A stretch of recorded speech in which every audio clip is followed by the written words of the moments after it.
सुप्रभात बच्चों। आज का जो हमारा टॉपिक है वो है तुम्हारा व्यवस्था के क्षेत्र। ठीक है ना।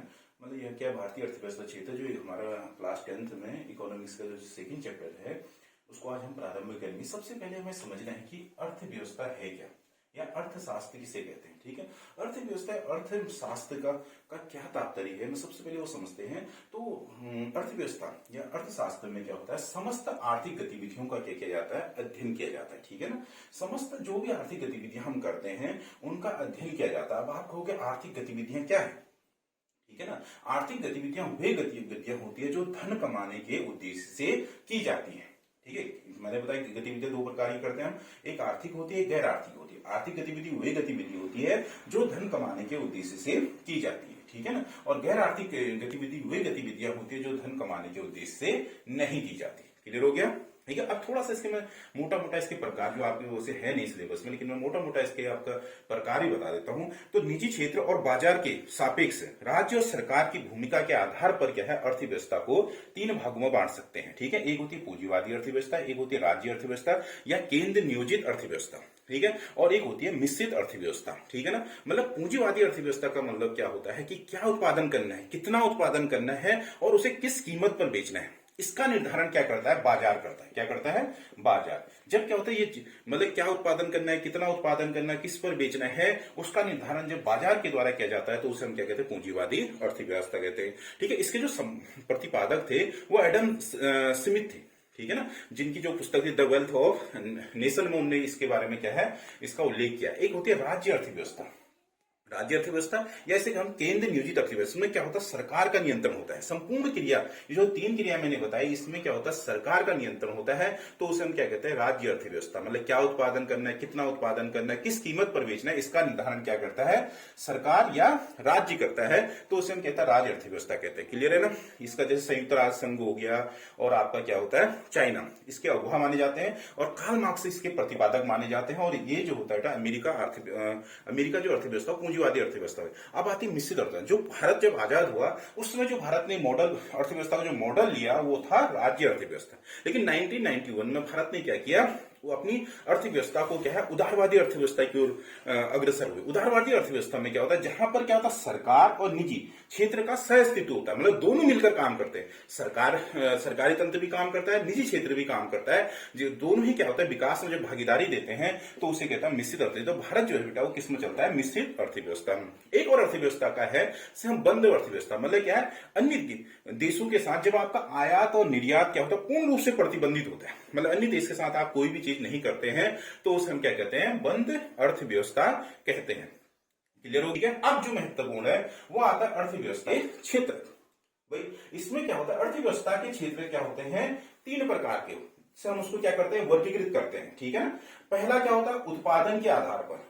ठीक है, जो बहुत महत्वपूर्ण है। ठीक है, फिर होता है रोजगार के आधार पर। ठीक है, फिर होता है स्वामित्व के आधार पर। अब उत्पादन के आधार पर क्या होता है, प्राथमिक क्षेत्र होता है, एक होता है द्वितीय क्षेत्र, एक होता है तृतीय क्षेत्र। प्राथमिक क्षेत्र क्या है, जो चीजें हमें सीधे प्रकृति या पर्यावरण से प्राप्त होती है, जिसे हम प्राकृतिक संसाधन भी कह सकते हैं, उसे हम प्राथमिक क्षेत्र कहते हैं। ठीक है ना, जो चीजें भी जो उत्पादन में क्या होते हैं, मतलब सीधे पर्यावरण से प्राप्त होते हैं, तो उन उत्पादकों का अध्ययन जो किया जाता है वो प्राथमिक क्षेत्र में किया जाता है। जैसे कृषि, पशुपालन, मत्स्य पालन, खनन, वन संपदा, जितनी भी प्राकृतिक संपदाएं होती हैं वो प्राथमिक क्षेत्र में उनका अध्ययन किया जाता है। जैसे देखो एक बॉल है, ये बॉल देखा होगा, इसमें गेहूं है। ठीक है, ये क्या है, जो गेहूं है बच्चों, ये क्या है, प्राथमिक क्षेत्रीय क्रिया है। समझ में आ गया ना, ये क्या है, प्राथमिक क्षेत्रीय क्रिया है। ठीक है, ये हमें क्या है, सीधे प्रकृति से क्या होते हैं, प्राप्त होता है। आपने देखा ना। ठीक है ना, अब होता है बच्चों, उसके बाद आता है द्वितीय क्षेत्र। द्वितीय क्षेत्र को हम क्या कहते हैं, विनिर्माण क्षेत्र कहते हैं। मतलब प्राथमिक क्षेत्र के उत्पादों को कच्चे माल के रूप में उपयोग करके अपनी प्रौद्योगिकी के द्वारा क्या है, जब वो बहुमूल्य उपयोगी वस्तुओं से हम परिवर्तित करते हैं तो उसे हम क्या कहते हैं, द्वितीय क्षेत्र की क्रिया कहते हैं, विनिर्माण क्षेत्र की क्रिया कहते हैं। देखो मैंने आपको अभी दिखाया, ये क्या है, गेहूं। देखा ना, गेहूं, इसको तो हम खा नहीं सकते। भाई हमने क्या किया, भाई इसको कच्चे माल के रूप में प्रयोग किया।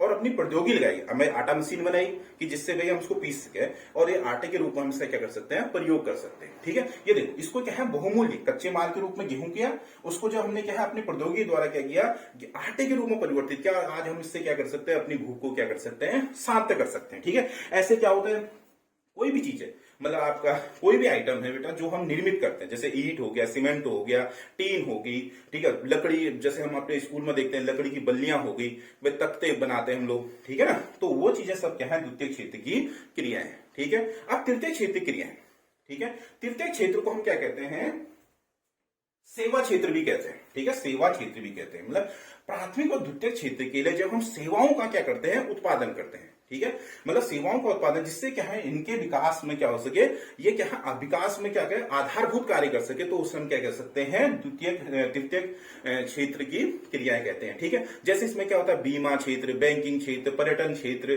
ठीक है, ये सभी जो शिक्षा हो गई, ये सभी क्या है बच्चों, ये तृतीय क्षेत्र क्रिया होती है। ये क्या करते हैं, इन दो क्षेत्रों के लिए आधार का काम करते हैं। जैसे मोबाइल है, ठीक है, अगर इसमें सिम नहीं हो, ठीक है, तो ये हमारे किसी उपयोग का काम, किसी काम का नहीं है। ठीक है ना, अगर इसके अंदर हम सिम डालते, कोई वोडो को डालता, कोई जियो का, कोई एयरटेल का, कोई आपका क्या है बीएसएनएल का, ठीक है, जब वो सिम उसके अंदर जाता तभी हम इसका क्या कर सकते हैं, प्रयोग कर सकते हैं। परिवहन हो गया, ठीक है, सूचना प्रौद्योगिकी हो गई। देखो ये मोबाइल है, ये मोबाइल का मेन काम है गाने सुनने नहीं, फोटो खींचना नहीं, मेन काम इसका क्या है बच्चों, भाई सूचना प्रौद्योगिकी, सूचना का आदान प्रदान करना। जो सिम है, जो भाई सिग्नल है, वो क्या करता है, हमारे काम को क्या है आसान बनाते हैं। हमने कहा कोई चीज हमें खाद पानी कुछ भी चाहिए बेटा, हम सीधे फोन करते हैं। ठीक है, हमें द्वितीय क्षेत्र में क्या है बेटा, कोई प्रौद्योगिकी के लिए हमें आवश्यकता होती है, जानकारी चाहिए बेटा, हम फोन से उसे क्या कर सकते हैं, प्राप्त कर सकते हैं। क्लियर हो गया, अब आते हैं बेटा, ये समझ में आ गया। अब आता उत्पादन, मतलब क्या, उत्पादन के आधार समझ में आ गया।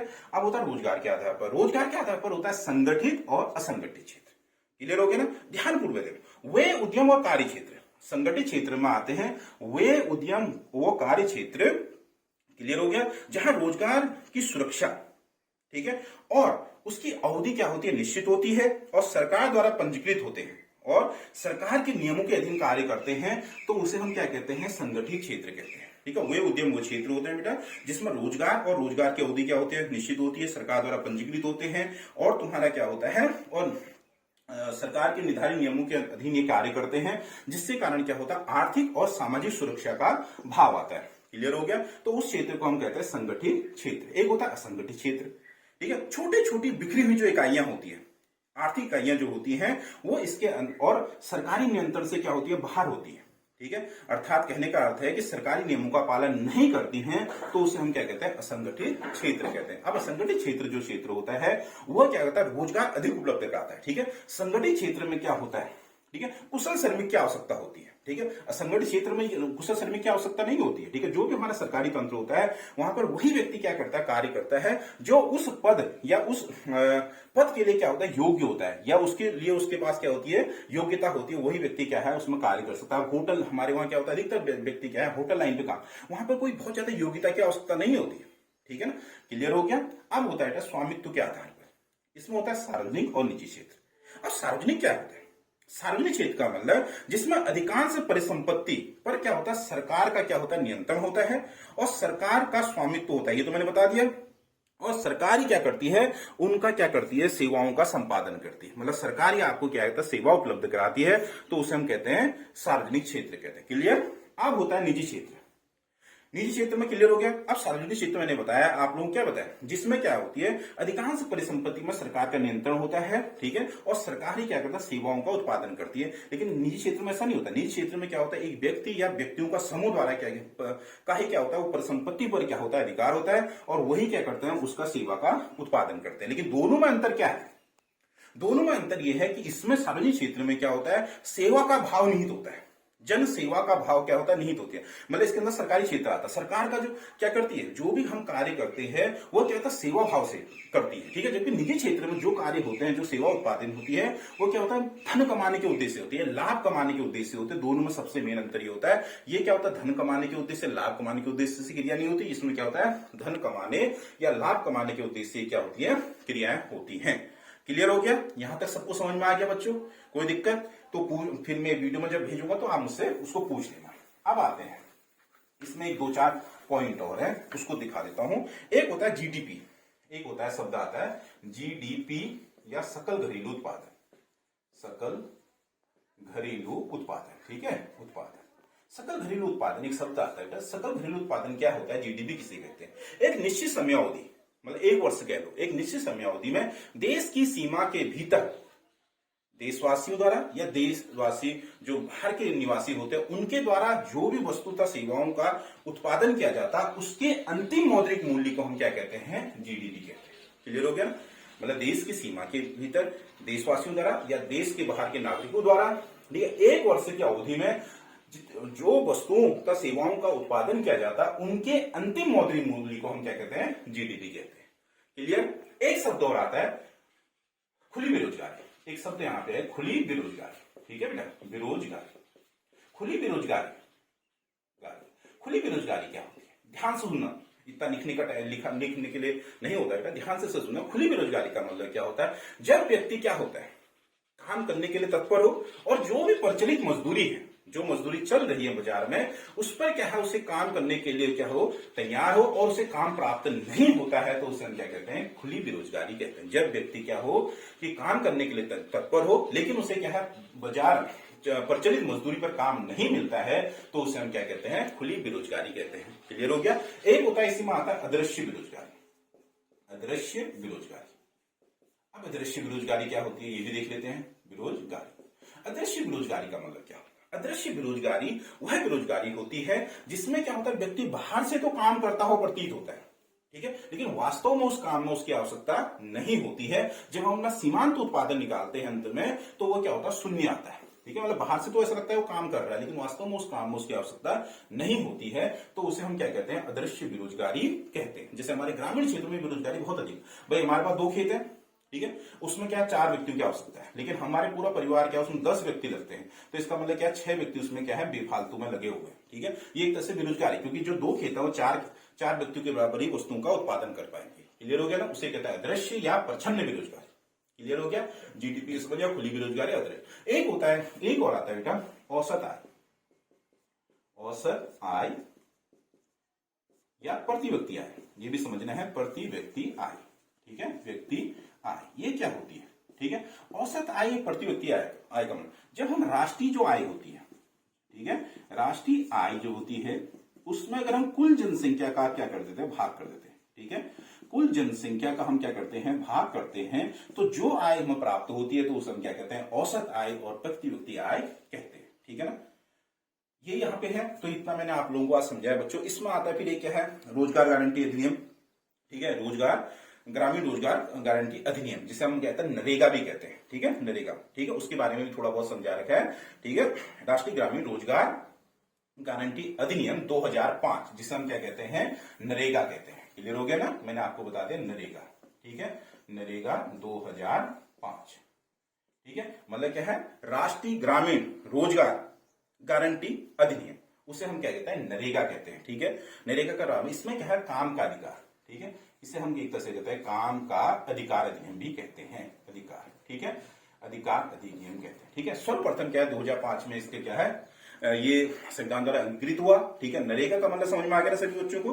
राष्ट्रीय ग्रामीण रोजगार गारंटी अधिनियम 2005, जिसे हम कहते हैं काम का अधिकार। इसके अंतर्गत क्या होता है? ग्रामीण क्षेत्रों में अकुशल 100 दिन का क्या है? अकुशल रोजगार उपलब्ध कराना, ठीक है, ग्रामीण क्षेत्रों में, ठीक है, 100 दिन का अकुशल रोजगार उपलब्ध कराने की जो योजना है उसे हम कहते हैं नरेगा कहते हैं। क्लियर हो गया?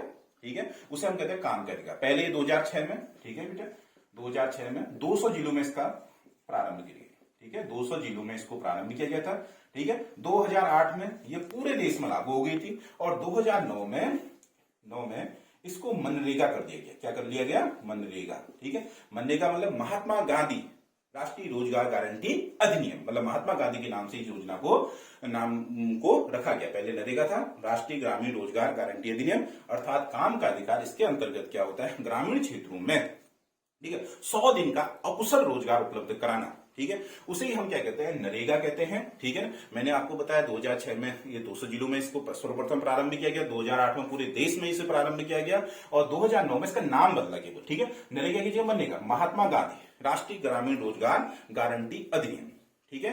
तो बच्चों आज मैंने इतना आपको समझाया टॉपिक है इस चैप्टर में, ठीक है ना। आप लोगों ने इसको क्या करा, आप ध्यान से देख लें, कोई चीज समझ में नहीं आती है वो चीज आप मुझसे पूछिए, ठीक है ना, वो मुझसे पूछ लिए। और कोई भी, जैसे मैंने आपको बताया अर्थव्यवस्था क्या होती है, अर्थव्यवस्था के मतलब कितने भागों में विभाजित किया जाता है, क्षेत्रक जो इंपोर्टेंट है 3 तरह से उनका क्षेत्र को विभाजन होता है। उसके बाद मैंने आपको बताया जीडीपी किसे कहते हैं। उसके बाद मैंने आप लोगों को बताया कि अदृश्य और खुली बेरोजगारी और अदृश्य बेरोजगारी किसे कहते हैं, ठीक है। उसके बाद मनरेगा के बारे में आपको समझाया। एक होता है राष्ट्रीय प्रति व्यक्ति आय, औसत आय के बारे में आपको समझाया।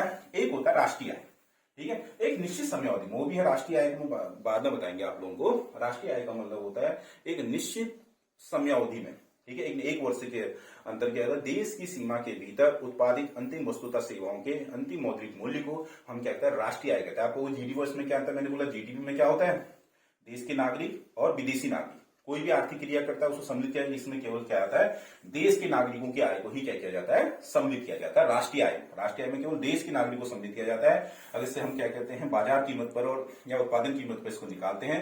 राष्ट्रीय आय का अगर हम नॉर्मल देखें, मैंने आपको बता दिया बच्चों, राष्ट्रीय आय का मतलब क्या होता है, एक निश्चित समय अवधि में एक वर्ष के अंतर्गत उत्पादित देशवासियों द्वारा उत्पादित, देखो देशवासियों द्वारा उत्पादित वस्तु तथा सेवाओं के अंतिम मौद्रिक मूल्य को हम क्या कहते हैं, राष्ट्रीय आय कहते हैं, ठीक है। इसमें ये होता है एनएनपी माइनस क्या होता है, अप्रत्यक्ष कर, इसका फॉर्मूला होता है अप्रत्यक्ष कर प्लस अनुदान, इसका एक नॉर्मल फॉर्मूला होता है अनुदान, ठीक है ना, एनएनपी, ठीक है। जीडीपी होता है, जीएनपी होता है और एनएनपी होता है, शुद्ध राष्ट्रीय उत्पादन इसे कहते हैं, ठीक है। शुद्ध राष्ट्रीय उत्पादन भी इसे कहते हैं, शुद्ध राष्ट्रीय उत्पादन, ठीक है ना। ये आपने देखना राष्ट्रीय उत्पादन, ठीक है, इसको एनएनपी कहते हैं। क्लियर, मतलब राष्ट्रीय आय बराबर हो शुद्ध राष्ट्रीय उत्पादन माइनस अप्रत्यक्ष कर प्लस अनुदान। मतलब परिभाषा क्या है, देश की सीमा के भीतर देशवासियों द्वारा, नहीं देश की सीमा के भीतर नहीं कह सकते, ठीक है, मतलब देशवासियों द्वारा, सॉरी यहाँ पे थोड़ा सा करेक्शन कर रहा हूं बेटा,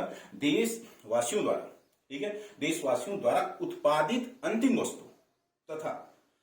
वस्तु तथा सेवाओं के अंतिम मौद्रिक मूल्य को हम क्या कहते हैं, राष्ट्रीय आय कहते हैं। मतलब इसमें जो आय सम्मिलित होती है वो क्या होती है, देशवासियों द्वारा, चाहे वो देश के अंदर उत्पादित करें या देश से बाहर उत्पादित करें, उनको इसमें क्या किया जाता है, सम्मिलित किया। लेकिन जीडीपी में क्या होता है, देश के भीतर ही देशवासियों द्वारा और विदेशियों द्वारा जो भी आय उत्पादित, जो भी वस्तु सेवाओं को उत्पादित किया जाता है उसके मौद्रिक मूल्य को लिया जाता है जीडीपी में।